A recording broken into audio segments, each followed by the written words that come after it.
BJP দলটো সক্ৰিয় কৰাৰ ক্ষেত্ৰত ৰঞ্জিত দাসৰ যথেষ্ট অৰিহণা আছে। সেই ৰঞ্জিত দাস মন্ত্ৰী হৈছে, অধ্যক্ষ হৈছে, দলৰ সভাপতি হৈছে, দুবাৰকৈ দলৰ সভাপতি হৈছে আৰু এইবাৰো তেওঁ হয়তো মন্ত্ৰিত্ব লাভ কৰিব। দাদা, কি পৰিৱেশ দেখিছে? বজাৰত ঘূৰিছে? ঘূৰিছোঁ, খুব সুন্দৰ পৰিৱেশ। আজি সৰু ভৱানীপুৰ সৰভোগবাসী ৰাইজ খুবেই আনন্দিত, কাৰণ আমাৰ সকলোৰে প্ৰিয় নেতা ৰঞ্জিত কুমাৰ দাস ডাঙৰীয়া আমাৰ মাজত পুনৰ উভতি আহিছে আৰু এইবাৰ ৰাইজৰ সমৰ্থনত আমি বিপুল ভোটত তেওঁক জয়যুক্ত কৰি আগন্তুক আমাৰ 5 বছৰৰ যি উন্নয়নৰ ধাৰা, সেই ধাৰা অব্যাহত ৰাখিব বুলি আমি আশা কৰিছোঁ। কাৰণ বিগত দিনত CPMৰ যি বিধায়কজনে এই সমষ্টিটো আমাক পিছফালে ৰাখিলে, তাৰ কাৰণে আমি ৰাইজে খুব অসুবিধা অনুভৱ কৰিছিলোঁ। কিন্তু সেই দিন আৰু বেছি দিন নাই, যি আমাৰ এই জয়যাত্ৰাৰ দ্বাৰা যি উন্নয়নৰ ধাৰা পুনৰ আমি আগুৱাই লৈ যাব পাৰিম। আৰু CPM এইবাৰ সৰভোগবাসীয়ে তেওঁক কি মন্ত্ৰী হিচাপে বিচাৰিব?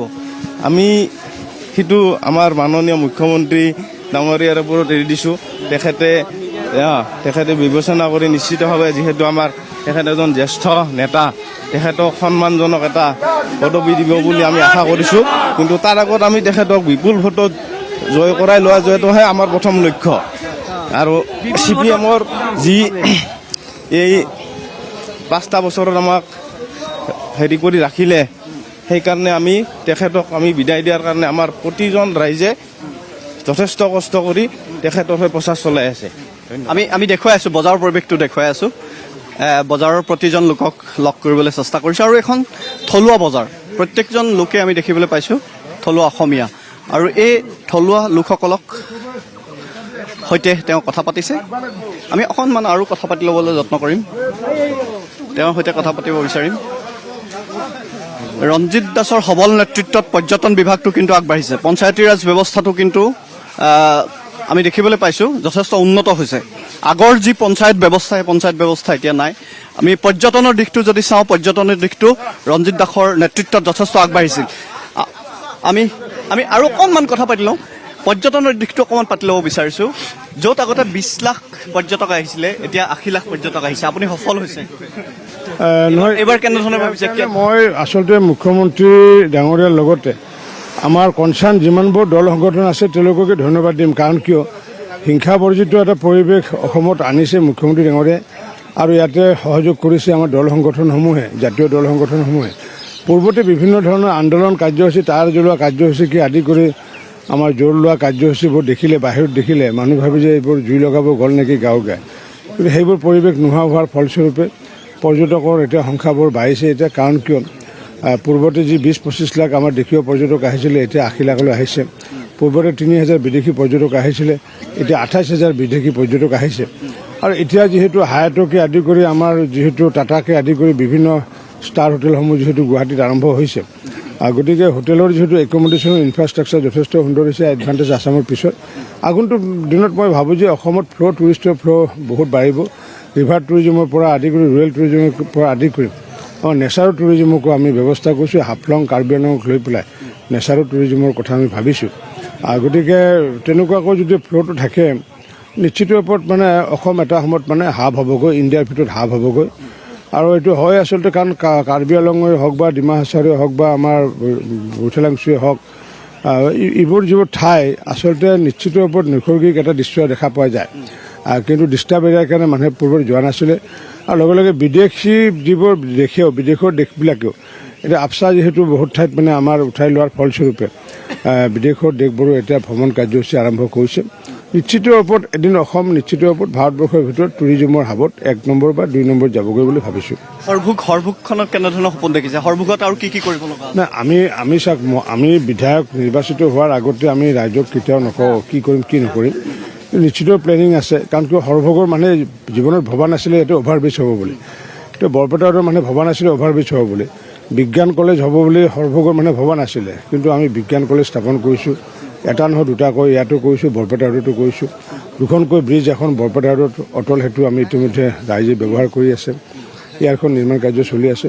বাট পথ যিমানবোৰ আছে প্ৰায় সম্পূৰ্ণ কৰা হৈছে। গান্ধী হলৰ নিৰ্মাণ কাৰ্য চলি আছে, 5 কোটি টকা ব্যয় সাপেক্ষে। ষ্টেডিয়ামৰ নিৰ্মাণ কাৰ্য চলি আছে, চিভিল হস্পিটেলৰ নিৰ্মাণ কাৰ্য চলি আছে।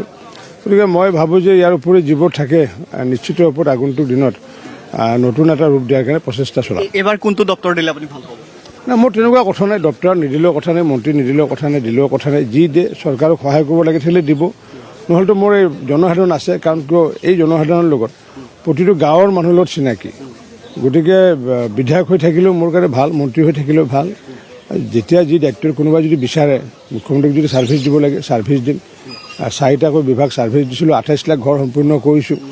গতিকে যি সময়ত নেকি আমাৰ চৰকাৰখনত 4 লাখ ঘৰ কৰিছিলে 5 বছৰ, মই সেই সময়ত মই 24 লাখ ঘৰ কৰিছোঁ।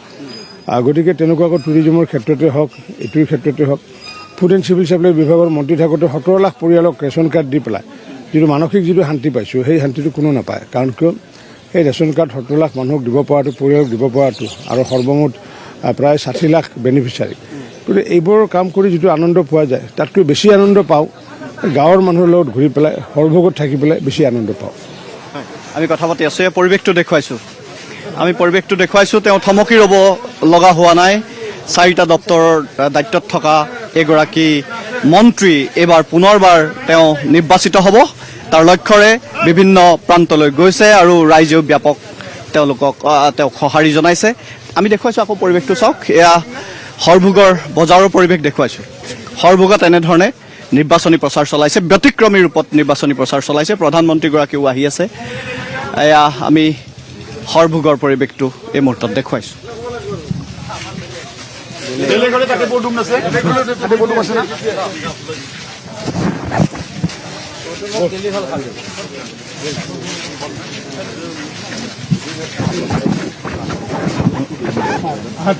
ক'ব লগা আছে নেকি?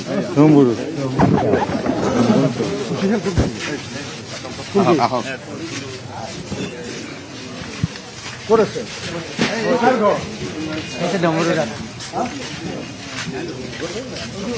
আপোনালোকৰ নেকি?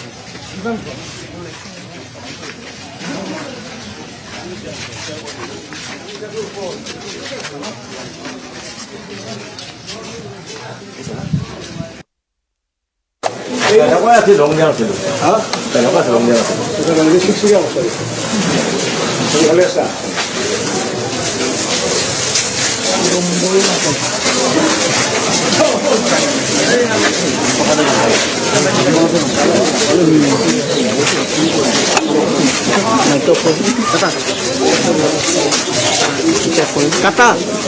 চলাই আছে।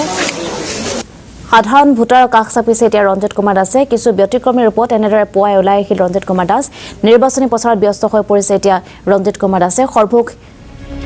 ভৱানীপুৰ সৰভোগ বিধানসভা সমষ্টিৰ বিজেপি প্ৰাৰ্থী ৰঞ্জিত কুমাৰ দাসে এনেদৰে বজাৰে পহাৰে গৈ ব্যৱসায়িক প্ৰতিষ্ঠানসমূহৰ লোকসকলৰ কাষ চাপিছে। সকলোৰে মনৰ বুজ লৈছে আৰু মুঠৰ ওপৰত এইবাৰ বিধানসভা নিৰ্বাচনত পূৰ্বৰ দৰে জয়যুক্ত হোৱাৰ আশা বা লক্ষ্য আগত লৈ এনেদৰে প্ৰচাৰত ব্যস্ত হৈ পৰিছে। ব্যৱসায়িক প্ৰতিষ্ঠান, দোকান পোহাৰ সকলোতে ঘূৰিছে এতিয়া ৰঞ্জিত কুমাৰ দাস। পুৱাই এনেদৰে নিৰ্বাচনী প্ৰচাৰৰ বাবে ওলাই আহিছে ৰঞ্জিত কুমাৰ দাস আৰু পুৱা 8 বজাৰ পৰা এনেদৰে নিৰ্বাচনী প্ৰচাৰ চলাই নিশা 11 বজালৈকে নিৰ্বাচনী প্ৰচাৰত ব্যস্ত হ'ব। আমি দৃশ্যসমূহ দেখুৱাইছোঁ। এনেদৰে সাধাৰণ ভোটাৰৰ কাষ চাপিছে ৰঞ্জিত কুমাৰ দাস।